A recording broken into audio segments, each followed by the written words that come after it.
నమస్కారం GTPL news కి స్వాగతం. ముందుగా ముఖ్యాంశాలు.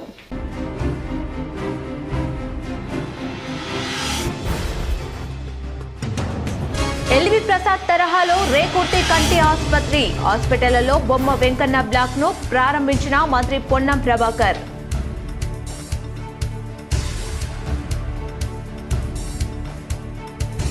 చదువుకున్న బడి వార్షికోత్సవానికి చీఫ్ గెస్ట్ గా హాజరైన కరీంనగర్ మేయర్ శ్రీనివాస్. జాతీయ భావం, దేశభక్తి, క్రమశిక్షణతో చదువుకుంటే అనుకున్న లక్ష్యాన్ని సాధించవచ్చని వెల్లడి.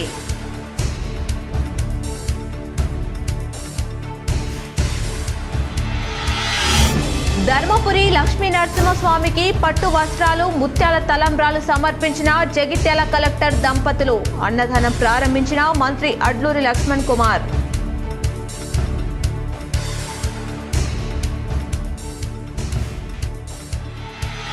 ధర్మపురిలో వైభవపేతంగా శ్రీ లక్ష్మీ నరసింహస్వామి బ్రహ్మోత్సవాలు. సాయంత్రం కన్నుల పండవల స్వామివారి కళ్యాణోత్సవం.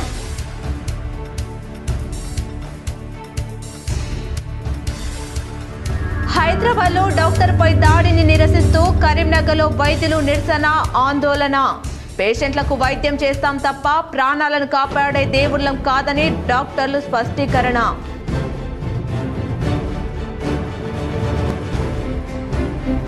మెట్పల్లి మండలం వేంపేటలో పిచ్చి కుక్క కరిసి గేదె మృతి. గేదె పాలు తాగిన వారు భయోందోళనతో రేబీస్ టీకాలు వేసుకున్న జనం. సిరిసిల్లాలో పోలీసుల ఆధ్వర్యంలో డ్రైవర్లకు ఉచిత నేత్ర వైద్య శిబిరం. వాహనదారులు ట్రాఫిక్ రూల్స్ పాటిస్తే ప్రమాదాలు నివారించవచ్చని ఎస్పీ సూచన. హైదరాబాద్లోని ఎల్వి ప్రసాద్ కంటి ఆసుపత్రి మాదిరిగా ఉత్తర తెలంగాణలో రేకుర్తి కంటి ఆసుపత్రి ప్రాధాన్యం సంతరించుకుందని మంత్రి పొన్నం ప్రభాకర్ తెలిపారు. రేకుర్తి కంటి ఆసుపత్రిలో లయన్స్ క్లబ్ ఆధ్వర్యంలో బొమ్మ వెంకన్న పేరిట ఏర్పాటు చేసిన నూతన బ్లాక్ ను మంత్రి ప్రారంభించారు. ఈ సందర్భంగా మంత్రి మాట్లాడుతూ రేకుర్తి కంటి ఆసుపత్రి ఏర్పాటు చేయడంలో డాక్టర్ భాస్కర్ మాడేకర్, బొమ్మ వెంకన్న సేవలు మరవలేనివన్నారు. ఇప్పటి వరకు ఆసుపత్రి ద్వారా 8,52,000 మందికి ఓపీ వైద్యం, 1,21,000 మందికి ఉచిత శస్త్రచికిత్సలు చేశారన్నారు. ఆసుపత్రి సేవలను ప్రజలకు మరింత చేరువయ్యేలా లయన్స్ క్లబ్ కార్యక్రమంలో యువకులను భాగస్వామ్యం చేయాలన్నారు. ఆసుపత్రికి బస్సు సౌకర్యం కల్పించడంతో పాటు రెటినో వైద్యం ఏర్పాటుకు ప్రభుత్వం తరపున తన వంతు సాయం అందిస్తారని హామీ ఇచ్చారు. అనంతరం బొమ్మ వెంకన్న సతీమణి కమలమ్మను శాల్వాతో సన్మానించారు. ఈ కార్యక్రమంలో కంటి ఆసుపత్రి చైర్మన్ కొండ వేణుమూర్తి, జిల్లా గవర్నర్ కోదండరాం, భద్రేశం, చంద్రప్రకాష్, సురేష్ తదితరులు పాల్గొన్నారు. దూరదృష్టితోటి ఇక్కడ రేకుర్తిలో ఒక కంటి నేత్ర వైద్యాలయాన్ని ఏర్పాటు చేసి అంచెలంచెలుగా ఈరోజు కొన్ని లక్షల మందికి పేదలకు ఉపయోగపడే విధంగా ఈ ఆసుపత్రి దినదినం అభివృద్ధి చెంది సామాన్యులందరికీ కూడా ప్రపంచాన్ని చూసే కళ్ళను సరైన విధంగా ఉంచేటువంటి ఒక కార్యక్రమం చేపడుతున్న సందర్భంగా ఆనాడు సంస్థలు ప్రారంభించినటువంటి వాళ్లకు పెద్దలు కీర్తిశేషులు అందరికీ నివాళులు. ఈరోజు మేనేజింగ్ ట్రస్ట్ లో కూడా ఉండి లయన్స్ క్లబ్ ఇప్పటికీ కూడా ఆనాటి నుంచి 1988 నుంచి ఇప్పటిదాకా భాగస్వాములై ఇందులో నిరంతరంగా ఇన్వాల్వ్ అయిన మీ అందరికీ కూడా హృదయపూర్వకంగా అభినందనలు, ధన్యవాదాలు తెలియజేస్తాను. ఇప్పుడే కొండ వేణుమూర్తి గారు చెప్పినారు, దాదాపు 8,52,000 మందికి ఓపీ చూడడం కానీ, 1,12,000 మందికి ఫ్రీగా సర్జరీ చేయడం కానీ, 95,000 మందికి బీపీఎల్ దాటినటువంటి వాళ్లకు సర్జరీ చేయడం ద్వారా మొత్తంగా 2,17,000 పైన సర్జరీలు చేసి మరి దాదాపు 9,000 విలేజ్ల పైన మెడికల్ క్యాంపులు నిర్వహించినటువంటి ఈ లయన్స్ క్లబ్ సందర్భంగా హృదయపూర్వకంగా అభినందిస్తా ఉన్నాను. తప్పకుండా లయన్స్ క్లబ్ సంబంధించి సర్వీసెస్ కానీ ఏ విధంగా అటు ఎడ్యుకేషన్ కావచ్చు, మెడికల్ అండ్ హెల్త్ కావచ్చు, లేదా సోషల్ యాక్టివిటీస్ లోపల ఏ విధంగా ఇన్వాల్వ్ అవుతారో నాకు ఐడియా ఉంది. నేను పార్లమెంట్ సభ్యుడిగా ఉన్నప్పుడు మీరు అల్కాపూర్లో ఒక కార్యక్రమం తీసుకున్నప్పుడు ఏ విధంగా నేను భాగస్వామ్యమై అందరూ అనుకుంటారు శ్మశాన వాటిక గురించి ఏం ప్రాధాన్యత అని. కానీ ఆనాడు పార్లమెంట్ సభ్యుడిగా దాదాపు 2010 సంవత్సరంలో ఈ రోజు అందరికీ కూడా ఉపయోగపడే విధంగా మరి ఆనాడు 4.5 ఎకరాలని స్థలం, అన్యాక్రాంతమైన స్థలాన్ని జబర్దస్తిగా అధికారులతో చెప్పి ఇప్పించినటువంటి పరిస్థితి. అదేవిధంగా రాజేందర్ కార్పొరేటర్ గారు, వాసరయ్య గారు, కొంతమంది మిత్రులు వస్తే ఇక్కడ కూడా రామ్నగర్లో అక్కడ కూడా దాదాపు 4,5 ఎకరాలతోటి అక్కడ లయన్స్ క్లబ్ లేకపోతే లయన్స్ క్లబ్ కొత్తగా ప్రారంభించి ఒక యూనిట్ కావాలి, లయన్స్ క్లబ్ అయితేనే ఉంటుంది దాని ఆపరేషనల్ అని లయన్స్ క్లబ్ పేరు మీద స్థలాన్ని ఇప్పించి అక్కడ కూడా ఒక నిర్మాణం చేయించినటువంటి సందర్భం. ఇంకా భవిష్యత్తులో చేయాలనుకున్నా కొన్ని అప్పటికి చేయలేకపోవచ్చు. ఈ విధంగా సామాజిక కార్యక్రమాలకు లయన్స్ క్లబ్ అనేటువంటిది ఒక నిర్మాణాత్మక పాత్ర. అయితే ఇంతకుముందు చెప్పినట్లుగా పెద్దలు భాస్కర్ మాడేకర్ గారు, డాక్టర్ బొమ్మ వెంకన్న గారు ఆనాడు ఒక సామాజికమైనటువంటి కార్యక్రమాన్ని తీసుకోవడం ద్వారా భవిష్యత్తు పేదలకు ఉపయోగపడాలి అనేటువంటి పేద వర్గాల నుంచి పేదలకు సంబంధించిన స్థితిగతులు తెలిసినటువంటి వ్యక్తిగా మరి కార్యక్రమం తీసుకున్నారు. చాలా మంది పెద్దలు ఆర్థికంగా, సామాజికంగా, సాంకేతికంగా ప్రపంచంలోనే భారతదేశాన్ని అగ్రస్థానంలో నిలబెట్టడమే ప్రధాని నరేంద్ర మోదీ లక్ష్యమని, యువత భాగస్వామ్యంతోనే దేశ ప్రగతి ఆధారపడి ఉందని కరీంనగర్ మేయర్ కొలగాని శ్రీనివాస్ అన్నారు. కేంద్ర ప్రభుత్వం ప్రధాని నరేంద్ర మోదీ ప్రతిష్టాత్మకంగా ప్రవేశపెట్టిన వికసిత్ భారత్ 2047 కార్యక్రమం నేపథ్యంలో కరీంనగర్ ఎస్ఆర్ఆర్ ప్రభుత్వ డిగ్రీ కళాశాల వేదికగా ప్రిన్సిపల్ ప్రొఫెసర్ రామకృష్ణ ఆధ్వర్యంలో వికసిత్ భారత్ పై రాష్ట్ర జాతీయ స్థాయి ఎంపిక నిర్వహించారు. మేయర్ జ్యోతి ప్రజ్వలనతో ప్రారంభించారు. జిల్లాలోని వివిధ కళాశాలల నుండి దాదాపు 200లకు పైగా విద్యార్థులు పాల్గొని వికసిత్ భారత్ కార్యక్రమంలో దేశ ఆర్థిక, సామాజిక, సాంకేతిక తదితర అంశాలపై విద్యార్థులు ప్రసంగించారు. భారతదేశానికి 2047 నాటికి స్వతంత్రం వచ్చి 100 సంవత్సరాలు అవుతున్న నేపథ్యంలో నరేంద్ర మోదీ దేశాన్ని అన్ని రంగాల్లో అభివృద్ధి చెందిన దేశంగా నిలబెట్టాలనే గొప్ప సంకల్పంతో వికసిత్ భారత్ 2047 కార్యక్రమాన్ని ప్రవేశపెట్టారని తెలిపారు. యువత ప్రసంగం, వారి కొత్త ఆలోచనలు, ఆవిష్కరణలు, సూచనల ఆధారంగా పలువురు విద్యార్థులను ఎంపిక చేశారు. ఈ కార్యక్రమంలో కళాశాల ప్రిన్సిపల్ రామకృష్ణ, జిల్లా యూత్ ఆఫీసర్ వెంకట్రాంబాబు, కళాశాల వివిధ విభాగాల ప్రొఫెసర్లు, విద్యార్థులు పాల్గొన్నారు. కరీంనగర్ మున్సిపల్ కార్పొరేషన్ ఎన్నికల్లో వెలిచాల రాజేందర్ రావు చాలా బాగా పనిచేశారని ముఖ్యమంత్రి రేవంత్ రెడ్డి ప్రత్యేకంగా అభినందించారు. హైదరాబాద్లో ముఖ్యమంత్రి రేవంత్ రెడ్డిని కాంగ్రెస్ పార్టీ అసెంబ్లీ నియోజకవర్గం ఇన్ఛార్జ్ వెలిచాల రాజేందర్ రావు మర్యాదపూర్వకంగా కలిశారు.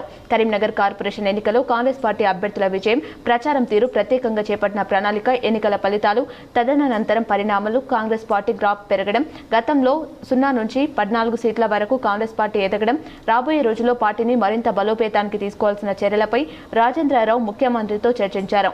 అన్ని విషయాలను ముఖ్యమంత్రి ఓపికగా విని రాజేందర్ రావుకు ముఖ్యమంత్రి పలు సూచనలు, సలహాలు అందించారు. మున్సిపల్ ఎన్నికల్లో గెలుపు ఓటములు సహజమని, ఏమాత్రం అధైర్యపడకుండా ప్రభుత్వ అభివృద్ధి సంక్షేమ కార్యక్రమాలను నిరాటకంగా పేదలకు అందేలా చూడాలని ముఖ్యమంత్రి సూచించారు. దేశభక్తి శిక్షణతో చదువుకుంటే అనుకున్న లక్ష్యాలు సాధించవచ్చని కరీంనగర్ మేయర్ కొలగాని శ్రీనివాస్ అన్నారు. కరీంనగర్ సమీపంలోని రేకుర్తిలో గల లయోలా ఇంగ్లీష్ మీడియం హై స్కూల్లో 15వ వార్షికోత్సవానికి మేయర్తో పాటు ఆల్ ఇండియా ఫార్వర్డ్ బ్లాక్ రాష్ట్ర కన్వీనర్ జోజిరెడ్డి హాజరయ్యారు.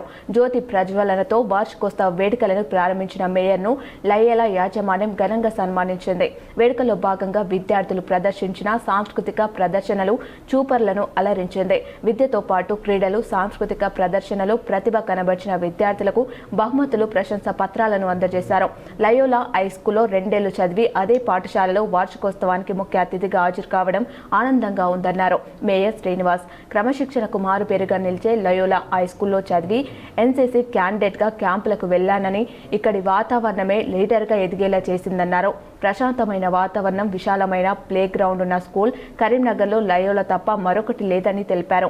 దేశభక్తితో పాటు క్రమశిక్షణతో చదువుకుంటే అనుకున్న లక్ష్యం సాధిస్తామని, అందుకు తానే నిదర్శనమని స్పష్టం చేశారు. ముందుకెళ్ళి క్రమశిక్షణతో ముందుకెళ్లడం ద్వారా మనం అనుకున్న లక్ష్యాలను సాధించుకోవచ్చు అని మీకు తెలియజేయడం జరుగుతుంది. నేను చదువుకున్న ఈ స్కూల్లో నన్ను గెస్ట్గా పిలిచిన వాళ్ళ ఫాదర్స్ అందరికీ మరొకసారి హృదయపూర్వక నమస్కారాలు తెలియజేస్తున్నాను. నేను విద్యార్థులకు ఒకటే చెప్పేది, క్రమశిక్షణతోని, జాతీయ భావంతోని, దేశభక్తితోని మనం చదువుకున్నట్టయితే మనం అనుకున్న లక్ష్యాన్ని సాధించగా అదే కష్టపడి అదే క్రమశిక్షణతో చదువుకొని భవిష్యత్తులో అందరూ ప్రయోజకులు కావాలని మంచి విద్యార్థులకు, తల్లిదండ్రులకు మంచి గౌరవం తీసుకురావాలని మరొకసారి అందరినీ కోరడం జరుగుతుంది. ఈ అవకాశం ఇచ్చిన లయోలా యాజమాన్యానికి మరొకసారి నా శుభాకాంక్షలు తెలియజేస్తున్నాను. కరీంనగర్లో ప్రైవేట్ ఆసుపత్రుల వైద్యులు ఐఎంఏ ఆధ్వర్యంలో ఆందోళనకు దిగారు. హైదరాబాద్లో డాక్టర్పై దాడిని నిరసిస్తూ నల్ల బ్యాడ్జీలతో నిరసన తెలిపారు. ఇండియన్ మెడికల్ అసోసియేషన్ ఆధ్వర్యంలో ప్రైవేట్ ఆసుపత్రుల వైద్యులు నిరసన ఆందోళనకు దిగి దాడులకు వ్యతిరేకంగా నినాదాలు చేశారు.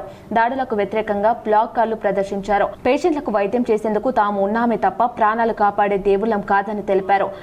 డాక్టర్లపై దాడి అంటే మానవత్వంపై దాడి చేసినట్లేనని అభిప్రాయపడ్డారు. ఏదైనా సమస్య ఉత్పన్నమైనప్పుడు కూర్చొని మాట్లాడుకోవాలని సూచించారు. నిరసన ఆందోళన అనంతరం దాడులకు పాల్పడే వారిపై చట్టపరంగా కఠిన చర్యలు తీసుకోవాలని సిపి గౌసాలంకు వినతి పత్రం అందజేశారు. నిరసన ఆందోళనలో డాక్టర్ ఆకుల శైలజ, మహేష్ బాబు, నరేష్, నీలిమ, ఝాన్సీ పాల్గొన్నారు.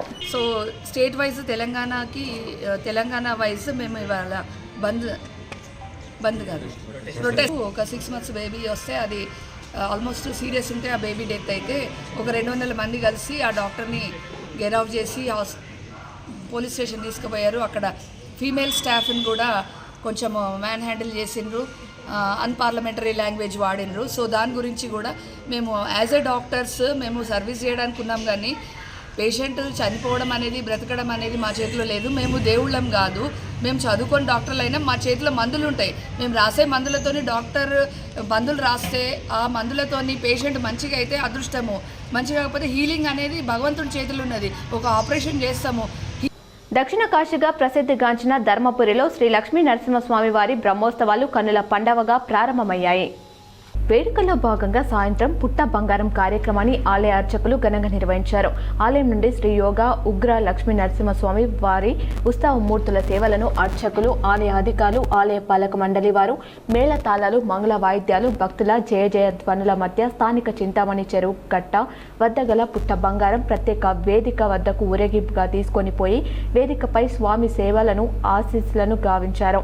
అనంతరం వేద బ్రాహ్మణుల మంత్రోచ్చరణల మధ్య పుట్ట బంగారం సంగ్రహణ ప్రత్యేక పూజలు నిర్వహించారు. ప్రత్యేక పూజల్లో మంత్రి అడ్లూరి లక్ష్మణ్ కుమార్ పాల్గొని స్వామివార్లను దర్శించుకుని ప్రత్యేక పూజలు నిర్వహించారు. పెద్ద సంఖ్యలో భక్తులు కార్యక్రమంలో పాల్గొని స్వామివారిని దర్శించుకున్నారు. పుట్ట బంగారం సంగ్రహణకు భక్తులు పోటీ పడ్డారు. ఈరోజు సాయంత్రం గోధులి సుముహూర్త మున శ్రీ లక్ష్మీ నరసింహస్వామి కళ్యాణ మహోత్సవం అత్యంత వైభవంగా నిర్వహించేందుకు వారి ఏర్పాట్లు చేశారు ఆలయ అధికారులు.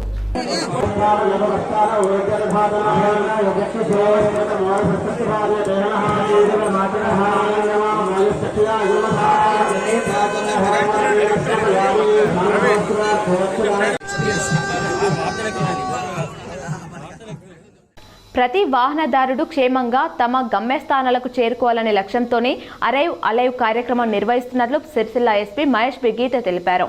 సిరిసిల్ల వెమ్లవాడ పోలీసుల ఆధ్వర్యంలో Katyayani LV Prasad hospitals lions club ఆధ్వర్యంలో డ్రైవర్లకు ఏర్పాటు చేసిన ఉచిత కంటి వైద్య శిబిరాలను ఎస్పీ ప్రారంభించారు. వైద్య పరీక్షల అనంతరం అవసరమైన వారికి జిల్లా ఎస్పీ కంటి అద్దాలు అందజేశారు. రోడ్డు ప్రమాదాల నివారణే ప్రధాన లక్ష్యంగా రాష్ట్ర ప్రభుత్వం ప్రతిష్టాత్మకంగా చేపట్టిన అరైవ్ అలైవ్ కార్యక్రమంలో భాగంగా సిరిసిల్ల వెమ్లవాడ పట్టణాల్లో డ్రైవర్లకు ఉచిత కంటి వైద్య పరీక్షలు శిబిరాన్ని ఏర్పాటు చేశామని తెలిపారు. రోడ్డు ప్రమాదాల నివారణలో డ్రైవర్ల పాత్ర కీలకమన్నారు. వయసు పెరిగే కొద్దీ కంటి చూపు మందగించడం సహజమని, ముఖ్యంగా ప్రజలను తరలించే ప్యాసింజర్ వాహనాలకు చెందిన డ్రైవర్లు తమ కంటి చూపుపై మరింత శ్రద్ధ వహించాలని, పబ్లిక్ ట్రాన్స్పోర్ట్ వాహనాల్లో ప్రయాణించే ప్రయాణికులను వారి గమ్యస్థానాలను క్షేమంగా చేరవేయాల్సిన బాధ్యత డ్రైవర్లపై ఉందన్నారు. ముఖ్యంగా కంటి చూపుతో బాధపడేవారు వాహనం నడపడం ద్వారా రోడ్డు ప్రమాదాలు జరిగే ఆస్కారం అధికమని, రోడ్డు ప్రమాదాల నివారణకై డ్రైవర్లు సైతం నిరంతరం కంటి పరీక్షలు నిర్వహించుకోవడం క్షేమకరమన్నారు. జగిత్యాల జిల్లాలో ప్రేమ పెళ్లి చేసుకున్న ప్రియుడిపై ప్రియురాలి బంధువులు దాడి చేశారు. మల్యాల మండలం లంబాడిపల్లి గ్రామానికి చెందిన దళితుడు ఎనగందుల అనిల్కు మేనమర్దలతో పెళ్లై ఓ పాపకు తండ్రి అయ్యాడు. భార్య బిడ్డ ఉండగా కరీంనగర్ జిల్లాకు చెందిన యువతిని ఈ నెల 21న ప్రేమ పెళ్లి చేసుకున్నాడు. ప్రేమ పెళ్లి ఇష్టం లేని అమ్మాయి కుటుంబ సభ్యులు పోలీస్ స్టేషన్లో ఫిర్యాదు చేశారు. కౌన్సిలింగ్ నిమిత్తం యువతిని జగిత్యాలలోని సఖీ సెంటర్కు తరలించారు. యువతిని కలిసేందుకు అనిల్ సఖీ సెంటర్కు చేరుకోగా అక్కడే ఉన్న అమ్మాయి బంధువులకు అనిల్కు మధ్య వాగ్వాదం చోటు చేసుకుంది. పెళ్లై పాప ఉండగా కులాంతర వివాహం చేసుకున్న అనిల్పై ఆగ్రహంతో అమ్మాయి బంధువులు దాడి చేశారు. రాళ్లు, కర్రలు, కత్తితో విచక్షణ రహితంగా కొట్టారు. అతని తల్లిదండ్రుల సాక్షిగా దాడి చేసి పారిపోయారు. విచక్షణ రహితంగా దాడి జరగడంతో సఖీ సెంటర్ నిర్వాహకులు పోలీసులకు సమాచారం అందించారు. పోలీసులు అక్కడికి చేరుకుని సఖీ సెంటర్ నిర్వాహకుల సాయంతో గాయపడిన అనిల్ను జగిత్యాల ఆసుపత్రికి తరలించారు. ప్రస్తుతం అనిల్తో పాటు ఆయన తండ్రి ఆసుపత్రిలో చికిత్స పొందుతున్నారు. ప్రేమ పేరుతో కులాంతర వివాహం చేసుకోవడంతోనే అమ్మాయి కుటుంబ సభ్యులు దాడి చేశారని, అనిల్ తల్లిదండ్రులు పోలీసులకు ఫిర్యాదు చేశారు. ప్రేమ పెళ్లి చేసుకున్న యువతి సఖీ సెంటర్లో సురక్షితంగా ఉంది. దాడిపై పోలీసులు కేసు నమోదు చేసి విచారణ చేపట్టారు. పెళ్లి చేసుకొని వచ్చిండు మన శనివారం నాడు వచ్చిండు. నా కొడుకు అన్నాడు మీ వాళ్ళు పరిచయం అవుతారు, ఫోన్ చేసి చెప్పాను. ఫోన్ చేసి మీ కొడుకు ఆల్రెడీ పెళ్ళి అయిందా? అయింది సార్. 8 సంవత్సరాలు అయ్యే. నా కోడలు 3 సంవత్సరాలు అయిపోయింది వచ్చి నేను రాను, నా హెల్త్ మంచిగా ఉండలేదని నా కోడలు కూడా అలా భార్య భర్తలతో ఫోన్ చేసి మాట్లాడింది. మీరు మంచిగా ఉండండి, నేను రాలేను, నా ఆధీనం నాకు పెట్టుకున్నానంటే విడాకులకు ఇప్పుడు మా అన్నయ్య లాయర్ని బట్టి చేసిండు. అన్న బీటింది సార్. నాకు నా కోడలు దారం ఉంది నా ఇంటికాడ. నాకు ఒక కారం ఏమన్నాడు. నాది 3 తులాల బంగారం 10 తులాల గొలుసు నా కోడల దగ్గర ఉంది. నాకు ఏమి ఇవ్వకపోని నా చెల్లె పెట్టిన బంగారం ఉన్నది. నేను పెట్టిన బంగారం ఇప్పుడు అమ్మాయికి సంబంధించింది ఏ ఊరు? ఫస్ట్ అమ్మాయి. ఈ అమ్మాయి ఇప్పుడు ఈ అబ్బాయి మీద ఎవరు దాడి చేసిరు? దేనికోసం చేసిరు? మాది లంచ కొడుకు నా బిడ్డ ఎట్లా చేసుకుంటారు? ఎక్కడ చేసిరు? ఎక్కడ చేసిరు? పెంగి కాదు, దాడి సఖీ సెంటర్లో చేసి. దేంతో చేసిరు? సాగులు బండలు. కొండగట్టు జేఎన్టీయూ ఇంజనీరింగ్ కళాశాలల అసిస్టెంట్ ప్రొఫెసర్ పోతన్న గారి సంగీతకు డాక్టరేట్ వరించింది. కొండగట్టు జేఎన్టీయూహెచ్ ఇంజనీరింగ్ కళాశాలలో EEE డిపార్ట్మెంట్లో అసిస్టెంట్ ప్రొఫెసర్గా పనిచేస్తున్న పోతన్న గారి సంగీత ఉస్మానియా యూనివర్సిటీ నుండి డాక్టరేట్ పొందారు. ఉస్మానియా యూనివర్సిటీకి హైదరాబాద్ ప్రొఫెసర్ జి సురేష్ బాబు వద్ద పరిశోధనలు పూర్తి చేశారు. డాక్టరేట్ పొందిన సంగీతను principal professor G Narasimha Rao, vice principal అధ్యాపకులు, సిబ్బంది అభినందించారు. ధర్మం పేరుతో 2 సార్లు ఎంపీగా గెలిచి కేంద్ర మంత్రి అయిన బండి సంజయ్ అబద్ధాలు చెప్తూ ధర్మం తప్పుతున్నాడని బీఆర్ఎస్ కరీంనగర్ నగర అధ్యక్షులు చల్ల హరిశంకర్ ఆరోపించారు. కరీంనగర్లో విలేకరుల సమావేశంలో ఆయన మాట్లాడుతూ రెబల్గా పోటీ చేసి 15 ఏళ్లు సస్పెండ్ చేస్తామన్న బండి సంజయ్ ఏ ధర్మం పేరుతో రెబల్స్ ను బీజేపీ పార్టీలో చేర్చుకున్నారో జవాబు చెప్పాలని డిమాండ్ చేశారు. మహిళా ఓట్లతో బీజేపీ 30 సీట్లు గెలిస్తే డిప్యూటీ మేయర్గా మహిళలు పనికిరారా అని ప్రశ్నించారు. మహిళలకు డిప్యూటీ మేయర్ పదవి ఇవ్వకుండా ధర్మం తప్పిన బండి సంజయ్ మహిళా లోకానికి క్షమాపణ చెప్పాలని కోరారు. బీజేపీ నుంచి గెలిచిన 19 మంది మహిళా కార్పొరేటర్లలో ఏ ఒక్కరు డిప్యూటీ మేయర్కు అర్హులు లేరా అని ప్రశ్నించారు. గతంలో బీఆర్ఎస్ హయాంలో 51వ డివిజన్లో 16 లక్షలతో మంజూరైన పనిని తన ఘనతగా బండి సంజయ్ చెప్పుకోవడం సిగ్గుచేటన్నారు. కేంద్రం నుండి నిధులు తెచ్చే శక్తి వారికి ఉన్నట్లయితే వారి ఇంటి చుట్టూ వేసిన రోడ్లని మున్సిపల్ జనరల్ ఫండ్ నుండి ఎందుకు రోడ్లు వేసినారని ప్రశ్నించారు. అబద్ధాలు చెప్పి 30 సీట్లు బీజేపీ గెలిచిందని విమర్శించారు. కేంద్ర మంత్రిగా బండి సంజయ్కు చిత్తశుద్ధి ఉంటే పార్టీలకు అతీతంగా 66 మంది కార్పొరేటర్లను సీఎం వద్దకు తీసుకెళ్లి కరీంనగర్ కార్పొరేషన్ను అభివృద్ధి చేయాలని సూచించారు. నమ్మక ద్రోహానికి కేరపర్రస్ డిప్యూటీ మేయర్ అని అతని పట్ల బండి సంజయ్ జాగ్రత్తగా ఉండాలని హెచ్చరించారు. పక్షాన ధర్మం తప్పిన మనిషి జవాబు చెప్పాలి కరీంనగర్ నగర ప్రజలకు అని నగర అధ్యక్షుని బీఆర్ఎస్ పార్టీగా ఇవాళ కేంద్ర మంత్రి బండి సంజయ్ కుమార్ గారిని ప్రశ్నిస్తున్నాం. మొదటిగా వారు ధర్మం తప్పిన దానిలో ఫస్ట్ బీజేపీ నుంచి నామినేషన్ వేసిన వాళ్ళు, టికెట్ ఇచ్చిన వాళ్ళు తప్ప ఎవ్వరు రేబల్ నిలబడ్డా వాళ్ళను 15 ఏళ్ళు పార్టీ నుంచి సస్పెండ్ చేస్తా అని చెప్పిన పెద్ద మనిషి ఇది కేంద్ర మంత్రి, ఇలా పార్టీ రాష్ట్ర అధ్యక్షుడు. కరీంనగర్ ప్రజలకు ఏం జవాబు చెప్తారో చెప్పవలసిన అవసరం ఉంది. రేబల్స్గా నిలబడ్డా వారిని సస్పెండ్ చేస్తా అన్నారు, కానీ సస్పెండ్ చేయలే. ధర్మం తప్పి వాళ్ళు రేబల్గా నిలబడ్డ వాళ్ళు గెలిస్తే 17వ డివిజన్ నుంచి గెలిచిన గుంటి రమ్య, 39వ డివిజన్ నుంచి గెలిచిన మాసం గణేష్, మరి బీజేపీ రేబల్ కదా, మరి వాళ్ళు ఎట్లా సస్పెండ్ చేయకుండా పార్టీలకు తీసుకున్నారో ఏం ధర్మమో ఈ కరీంనగర్ ప్రజలకు చెప్పాలి బండి సంజయ్ గారు.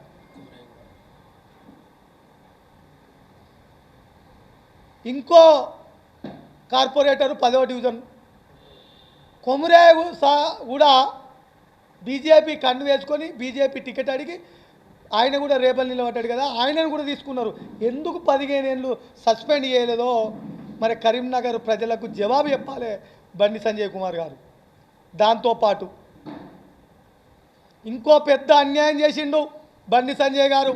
కరీంనగర్ నగర పాలక సంస్థలో ఉన్న మహిళలందరికీ ఏం అన్యాయం అంటే, ఇలా మహిళా సోదరిమణుల ఓట్లన్నీ హిందూ పేరు మీద, దేవుళ్ళ పేరు మీద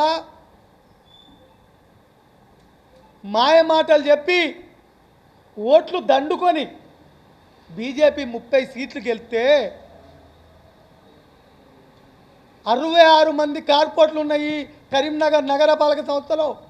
34 మంది మహిళా కార్పొరేటర్లు గెలిస్తే డిప్టీ మేయర్ కూడా పనిచేయరా మహిళలు? మహిళలు అంటే గంత చిన్న చూప బండి సంజయ్ గారు మీకు? దీనికి కరీంనగర్ నగరంలో ఉన్న మహిళా లోకానికి అందరికీ క్షమాపణ చెప్పాలి, బహిరంగ క్షమాపణ చెప్పాలని బీఆర్ఎస్ పార్టీ పక్షాన డిమాండ్ చేస్తున్నాం. జగిత్యాల జిల్లా మెట్పల్లి మండలం వేంపేటలో పిచ్చికుక్క కలకలం సృష్టించింది. కుక్క కరిసి పాడి గేదె మృతి చెందడంతో ఆ గేదె పాలు తాగిన వారు భయాందోళనతో రెబిస్ టీకా తీసుకున్నారు. వేంపేట గ్రామంలో రెబిస్ బారిన పడి గేదె మృతి చెందడంతో ఆ గేదె పాలను తాగిన వారు రెబిస్ సోకుతుందని గ్రామస్తులు ఆందోళన చెందారు. గ్రామ పంచాయతీ మరియు వైద్యాధికారులు తక్షణమే స్పందించి గత 3 రోజులుగా దాదాపు 300 మందికి ERV ఇంజెక్షన్లు ఇచ్చారు. పాలను బాగా మరిగించడం వల్ల రెబిస్ వైరస్ పూర్తిగా నశిస్తుందని, పాలను కాచుకొని తాగిన వారికి ఎటువంటి ముప్పు ఉండదని వైద్యులు తెలిపారు. పాలను అసలే వేడి చేయకుండా తాగిన వారు లేదా తక్కువ ఉష్ణోగ్రత వద్ద వేడి చేసి తాగిన వారు మాత్రమే టీకా వేయించుకోవాలని వైద్యులు సూచిస్తున్నారు. ఇప్పటికీ గ్రామ పంచాయతీ వద్ద వైద్య బృందం అనుమానం ఉన్న వారికి టీకాలు పంపిణీ చేసింది.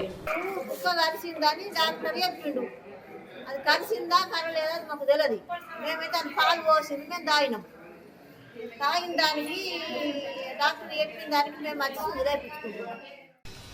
తమ కుటుంబం క్షేమం కన్నా సమాజం క్షేమం కోసమే నిరంతరం విధులు నిర్వహించేది పోలీసులు మాత్రమేనని రామగుండం పోలీస్ కమిషనర్ అబ్బర్ కిషోర్ జా తెలిపారు. రామగుండం పోలీస్ కమిషనరేట్లో సుదీర్ఘకాలంగా విధులు నిర్వహించి ఉద్యోగ విరమణ పొందిన పోలీసు అధికారులను రామగుండం పోలీస్ కమిషనర్ అబ్బర్ కిషోర్ జా ఘనంగా సత్కరించారు. పదవి విరమణ పొందిన పోలీసు అధికారులు ఎస్ఐ నక్క శ్యాముల్ పాల్, ఎస్ఐ నూనె శ్రీనివాస్, ఏఎస్ఐ హెచ్ వెంకటేష్ బాబు, ఏఆర్ హెడ్ కానిస్టేబుల్ ఎండి అలిముద్దీన్, హెడ్ కానిస్టేబుల్ ఎం విజేంద్రారెడ్డి పూలమాలలతో ఘనంగా సత్కరించడంతో పాటు జ్ఞాపికలను అందజేశారు. ఈ సందర్భంగా పోలీస్ కమిషనర్ మాట్లాడుతూ ఉద్యోగ విరమణ చేసిన పోలీసు అధికారులు వారి విధి నిర్వహణ సమయంలో ఎన్నో ఒడిదుడుకులను ఎదుర్కోవడంతో పాటు కొన్ని సమయాల్లో శాంతి భద్రతల పరిరక్షణ కోసం ప్రాణాలను సైతం లెక్క చేయకుండా విధులు నిర్వహించిన వారున్నారన్నారు. కరీంనగర్లో ఏషియన్ పెయింట్ ట్రాన్స్పోర్ట్స్ డ్రైవర్లు సమ్మె 12 రోజులకు చేరింది. అటు యాజమాన్యం ఇటు అధికారులు స్పందించకపోవడంతో సిఐటియు ఆధ్వర్యంలో డ్రైవర్లు లేబర్ ఆఫీస్ ముందు ధర్నా చేశారు. ధర్నాలో సిఐటియు జిల్లా ఉపాధ్యక్షులు ఎడ్ల రమేష్, జిల్లా సహాయ కార్యదర్శి పున్నం రవి పాల్గొని మాట్లాడుతూ సమ్మె చేస్తున్న డ్రైవర్ల సమస్యలు సత్వరమే పరిష్కరించేలా లేబర్ ఆఫీసర్ చర్యలు చేపట్టాలని డిమాండ్ చేశారు. డీసీఎల్ కార్యాలయంలోకి దూసుకెళ్లి నిరసన తెలిపారు. డీసీఎల్ ప్రసాద్ స్పందిస్తూ మార్చి 4న చర్చలు ఉంటాయని తెలిపారు. సమ్మె డిమాండ్స్ పరిష్కారం అయ్యే వరకు పోరాటం కొనసాగుతుందని సిఐటియు నాయకులు స్పష్టం చేశారు. వార్తలు ముగించే ముందు మరోసారి ముఖ్యాంశాలు.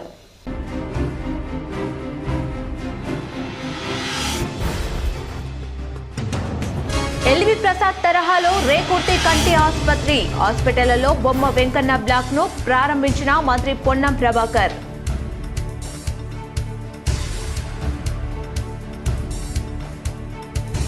చదువుకున్న బడి వార్షికోత్సవానికి చీఫ్ గెస్ట్ గా హాజరైన కరీంనగర్ మేయర్ శ్రీనివాస్. జాతీయ భావం, దేశభక్తి, క్రమశిక్షణతో చదువుకుంటే అనుకున్న లక్ష్యాన్ని సాధించవచ్చని వెల్లడి.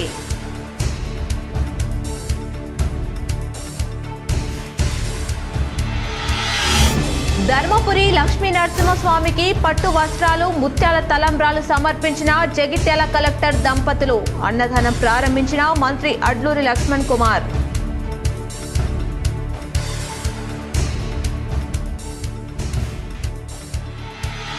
ధర్మపురిలో వైభవపేతంగా శ్రీ లక్ష్మీ నరసింహస్వామి బ్రహ్మోత్సవాలు. సాయంత్రం కన్నుల పండవల స్వామివారి కళ్యాణోత్సవం.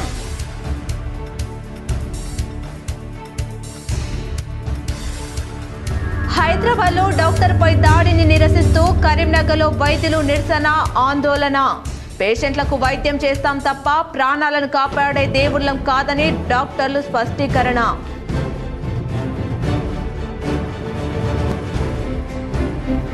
మెట్పల్లి మండలం వేంపేటలో పిచ్చి కుక్క కరిసి గేదె మృతి.